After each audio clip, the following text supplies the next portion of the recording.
Hey guys, and welcome to today's video in this deep learning model of the day series. In this video here, we're going to look at Stable Diffusion for AI generated art. But first of all, remember to hit the subscribe button and bell notification on the video. You can also become a member of the channel if you have some problems in your own projects. I can help you out, give some guidance. So thank you guys. So here we're just going to jump straight into the Hawk and Face space with the Stable Diffusion demo.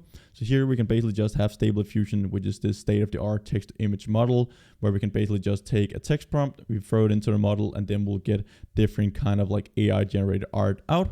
Again, I have this notepad here with my different kind of like prompts where we can just try to take some of them. So for up here, we can have this first one, an oil tanker dry dock constructed in a field in the country, and then we can actually like choose a specific style as well. So I'm just going to copy paste this one and enter it into the prompt, and then we're going to generate the image and see the results after it is done generating it.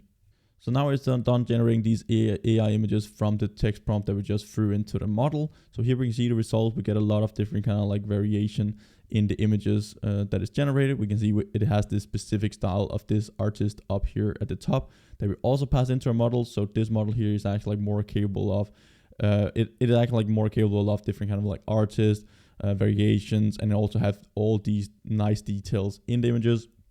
So this is a crazy model that you can use. You can even go down here at the bottom and see some other different kind of examples. You can just choose these examples, throw it through the model, and then you will get the results. So here we can see this solar punk utopia in the Amazon rainforest.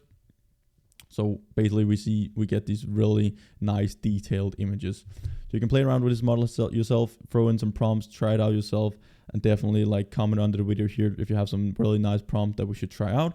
So that's all for today. Thank you guys for watching this video here. And again, remember to hit the subscribe button and bell notification under the video, or else I'll see you in tomorrow's video. Bye for now.